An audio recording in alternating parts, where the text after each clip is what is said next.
वर्तमान की बिहार सरकार ने नागर जाति के साथ किया राजनीतिक हत्या। इसके पहले बिहार में कांग्रेस और राजद की सरकार हुआ करती थी, जिसमें नागर जाति के राज्यसभा सांसद एमपी एमएल हुआ करते थे, एमएलसी हुआ करते थे। लेकिन इस 15 वर्ष के शासनकाल में यह वर्तमान की बिहार सरकार ने नागर जाति को यह लोकतंत्र के मंदिर से अलग करने का काम किया। यह कैसा सामाजिक न्याय है? यह अपने आप को सरकार कहती है कि मैं सामाजिक न्याय का नेता हूं। मैं पूछना चाहता हूं इस सरकार से कि जबकि राजनीतिक परिवेश में, राजनीति में और इस सरकार में जिन जातियों का पहले से प्रतिनिधित्व रहा है, उस जाति के लोगों को पुनः विधानसभा, लोकसभा, राज्यसभा और विधान परिषद में उन्हें भागीदारी सुनिश्चित किया गया है और आज भी कर रहे हैं। लेकिन नागर के साथ ऐसा क्यों अन्याय किया गया? आज चुनाव का वक्त आया है। मैं नागर समाज से भी पूछना चाहता हूं कि आखिर ऐसा आपके साथ क्यों हुआ? यह 2020 का जो चुनाव आ रहा है, यह पूछने का वक्त आ रहा है, जवाब देने का वक्त आ रहा है। और मैं सरकार से जानना चाहता हूं कि एक ही राज्य में, एक ही व्यवस्था में नागरों के साथ ऐसा अत्याचार क्यों हुआ, ऐसा अन्याय क्यों हुआ या क्यों किया गया? मैं सरकार से ये भी जानना चाहता हूँ। मैं सरकार से ये भी जानना चाहता हूं कि अगर यह सिस्टम है तो सभी जाति और धर्म के लिए होना चाहिए, नहीं कि केवल नागर के लिए होना चाहिए। क्या नागर सिर्फ वोट देने के लिए है? और क्या यह समाज के मुख्य धारा से नहीं जुड़ सकता? इसे समाज के मुख्य धारा से क्यों अलग किया गया? यह कैसा इस तरह का लोकतांत्रिक अपराध करने वाले यह अपराधी कहे जाते हैं? यह सामाजिक न्याय का गला घोंटने का काम किया है यह वर्तमान की सरकार ने। मैं इस सरकार को यह कहना चाहता हूं कि अगर आपने ऐसी व्यवस्था की है तो इससे स्पष्ट जाहिर होता है कि लोकतंत्र का कोई मर्यादा ही नहीं है। अगर यह लोकतंत्र के मर्यादा का हनन करने वाले लोग यह जनता का क्या सेवा करेंगे? इस देश का क्या सेवा करेंगे? इस बिहार का क्या सेवा करेंगे? यह महामारी स्पष्ट कर दिया कि यह सामाजिक न्याय के नेता नहीं, यह कुर्सी के नेता हैं और वोट की राजनीति करते हैं। यह समाज के, किसी भी समाज के कल्याण और विकास से इनका कोई सरोकार नहीं है। दोस्तों, मैं नागर जाति से आह्वान करना चाहता हूं कि बिहार के मैक्सिमम सीटों पर लगभग हमारी तैयारियां, इस नागर समाज की तैयारियां बिहार के 10 विधान सीटों पर चल रही हैं। आप लोग मजबूती से उन सीटों पर लड़ने का काम करें और यह सरकार की दोहरी नीतियों का, नागर विरोधी नीतियों का ख्याल रखते हुए 2020 के चुनाव का अनुसरण करेंगे। और यह जो सरकार है, यह जन विरोधी सरकार, यह स्पष्ट पता चल चुका है। आज प्रवासी मजदूरों को जिसने पहले कहा प्रवासी, आज कह रहा है बात उलटने की देरी नहीं है। मैं कहता हूं, चाहे वह बिहार के विशेष राज्य के दर्जा की बात हो या बिहार के विकास का बात हो, बिहार में अभी तक एक भी कल कारखाना नहीं लगाया गया, कोई धोख धंधा नहीं लगाया गया।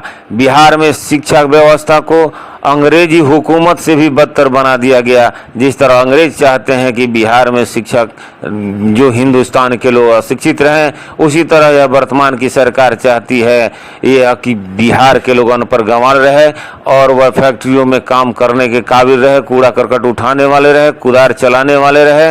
वह योग्य नहीं हो, शिक्षित नहीं हो, ताकि हमको रोजगार देना नहीं पड़े, नौकरी नहीं देनी पड़े। और इस तरह के व्यवस्थाएं सरकार निरंतर चला रही है।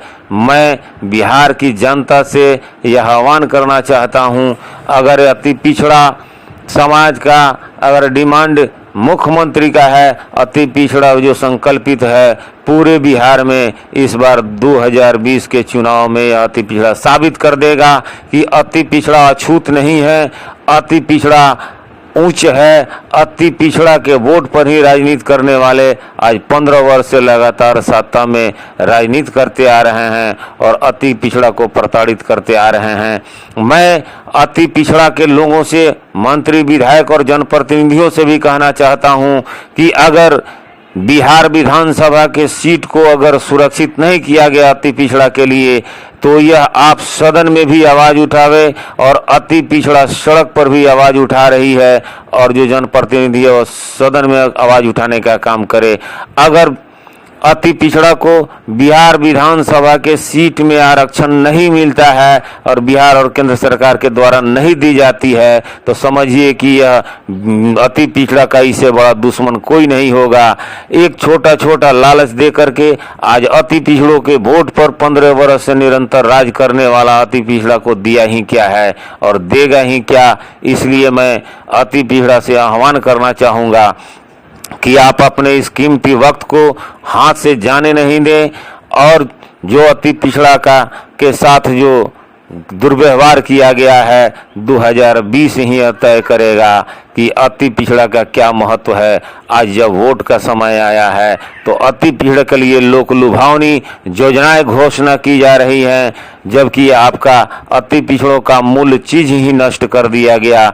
स्कॉलरशिप जो अति पिछड़ा समाज के बच्चे जो इंजीनियरिंग करते थे बाहर में, जिसमें सरकार, पहले की सरकार उसके कॉलेज का पूर्ण फी, हॉस्टल फीस देती थी, लेकिन यह वर्तमान की बिहार सरकार और केंद्र की सरकार ने 2014 से उस योजना को समाप्त ही कर दिया।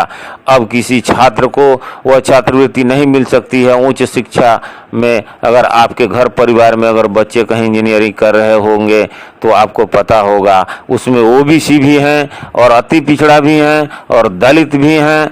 यह सभी के विरोधी सरकार आज सबको झांसा दे करके लोक लुभावनी बातों में फंसा करके सबके साथ अन्याय कर रही है।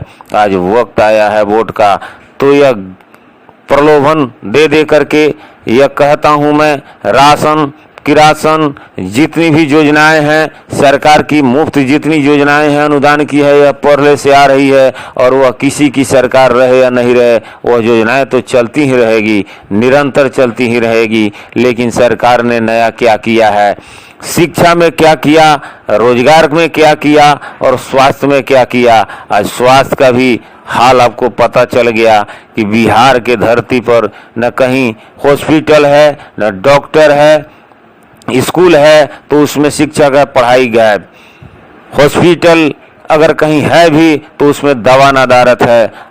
आज सभी परिस्थिति आपके सामने है।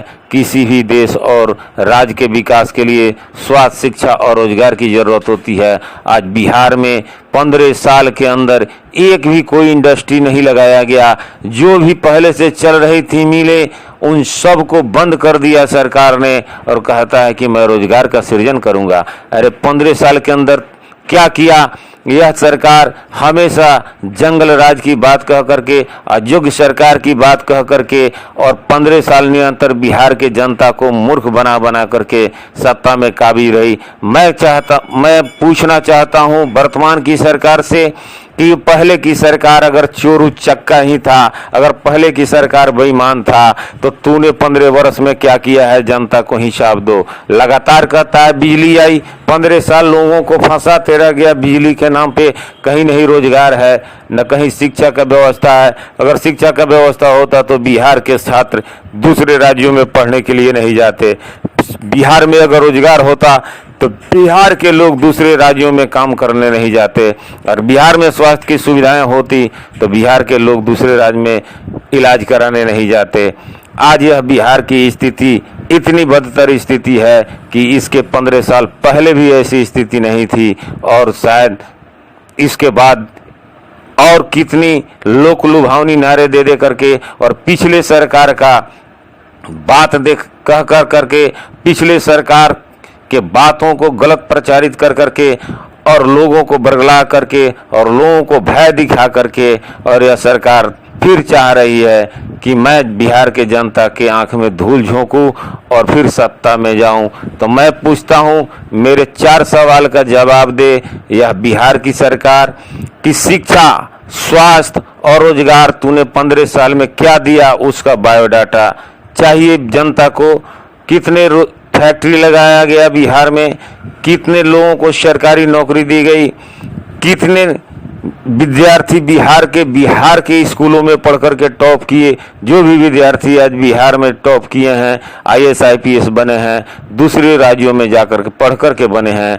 आज यह शिक्षा का यह स्थिति है, यह हालात है कि शिक्षा को यह एक गौशाला बना दिया है, एक बकरी का बकरालय बना दिया है, जिसमें विद्यार्थियों को भेड़ बकरियों की तरह रखा जा रहा है। उसमें पढ़ाई नदारत है, सिर्फ खिचड़ी योजनाओं का प्रलोभन दे करके और अनुदान की राशि ये सब दे करके सरकार बरगला रही है और मुख्य धारा से लोगों को भटकाने का काम कर रही है। मैं यह सरकार से पूछना चाहता हूं कि आखिर कब तक बिहार की जनता को यह पिछले सरकार जंगल राज कह करके डरा करके वोट लेते रहेंगे। मैं अब यह बिहार की जनता इतनी गूंगी बहरी और मूर्ख नहीं है कि इस नारों में आकर के और पुनः से फिर से यह गलत काम करने का प्रयत्न करे। बिहार के 17 शेल्टर होमों में लगातार नाबालिग बच्चियों के साथ, अनाथ बच्चियों के साथ रेप होता रहा। क्या यह किसकी सरकार है? यह तो सुशासन की सरकार है। फिर भी मुजफ्फरपुर का शेल्टर होम हो या भागलपुर का हो या मोतिहारी का शेल्टर होम हो, हर जगह पर यह जघन्य अपराध हुआ है।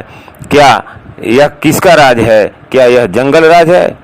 कहती है सरकार जंगल राज की बात करती है। यह जंगल राज से बदतर जंगल राज तो ये है।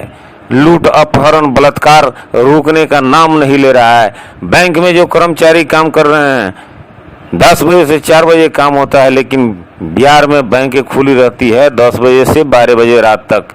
अगर बैंक को 10 से 12 बजे तक रात तक खोलना है तो बैंक में कर्मचारियों को 2 शिफ्ट में बहाल करना चाहिए, 10 से 4 और 4 से फिर 10 बजे रात तक। यह कितना बड़ा शोषण है, यह मानसिक शोषण किया जा रहा है बैंक कर्मियों का। आज बिहार में आयुष डॉक्टरों की जरूरत है। आयुष को आज पूरा दुनिया सलाम कर रही है। आयुष से ही और आयुर्विज्ञान से ही हिंदुस्तान विश्व गुरु बना था और आयुष से ही बनेगा। लेकिन बिहार सरकार डॉक्टर की बहाली करने के बजाय वह ऐसी बहालियां कर रही है, ऐसा बहाली करने का घोषणा कर रही है, अब तो वह बहाली भी नहीं कर पाएगी। लेकिन यह डॉक्टर की बहाली करने के लिए इसके पास समय नहीं है और इसके पास पैसे नहीं हैं, लेकिन बेवजह की बहाली का घोषणा करने के लिए और बहाली करने के लिए बिहार सरकार के कोष में पैसे हैं। मैं पूछना चाहता हूं, आखिर आयुष डॉक्टरों की बहाली क्यों नहीं हो रही है? BPSC, UPSC में यह बहालियां क्यों नहीं की गई 15 वर्ष में? आज जब यह चुनाव आया है तो घोषणाएं लंबी लंबी सरकार कर रही है कि मैं वह बहाली करूंगा या बहाली करूंगा।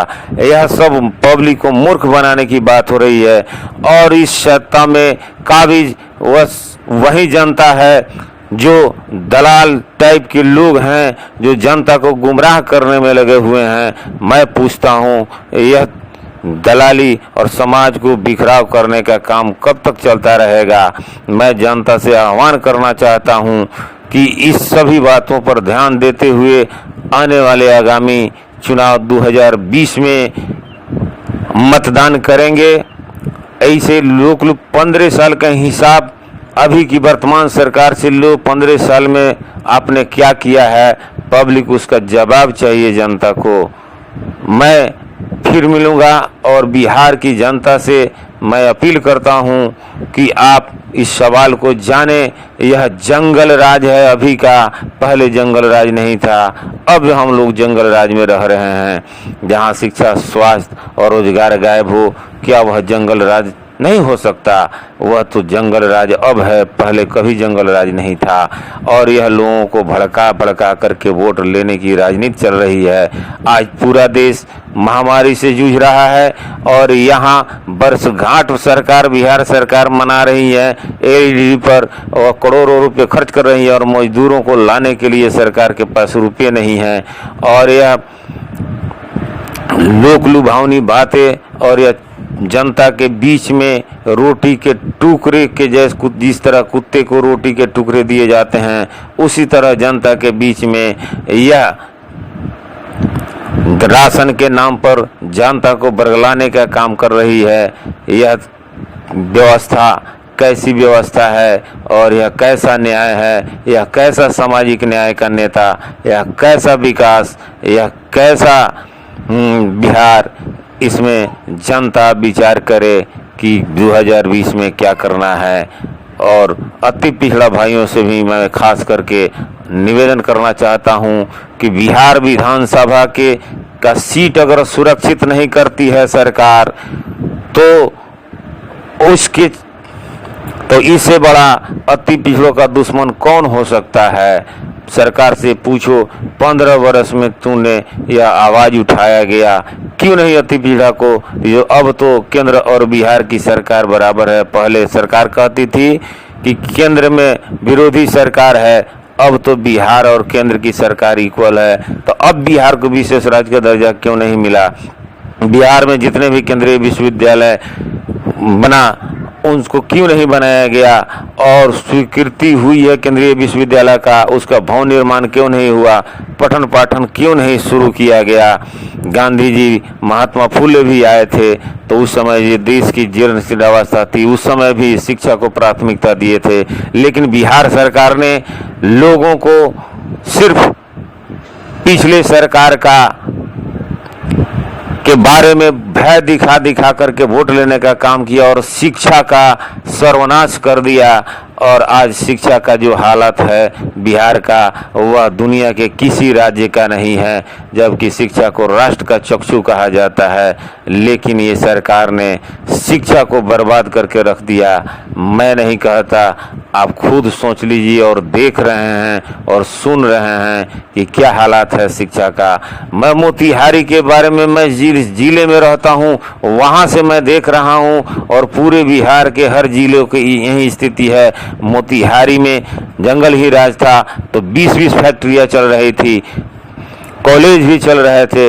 लेकिन आज यह 15 वर्ष के शासन काल में मोतिहारी के 4-4 चीनी मिल बंद हो गए, यहाँ के आयुर्वेद कॉलेज भी बंद हो गए। और मोतिहारी ही नहीं, इस तरह बिहार में कितनी चीनी मिले, कितने पेपर मिल, कितने प्लांट्स बंद कर दिए गए यह 15 साल के शासनकाल में। और यह बिहार की सरकार कहती है कि जंगल राज से बचो। ये तो जंगल राज ये है, वह जंगल राज नहीं था। जनता से मैं अपील करना चाहता हूँ कि इनके बातों के झांसे में नहीं आए, इस बार हिसाब करना है। अगर जो जनता के लिए खरा नहीं उतरा है, वह वोट का भी उसको हक नहीं बनता है। जय बिहार, जय बिहारी।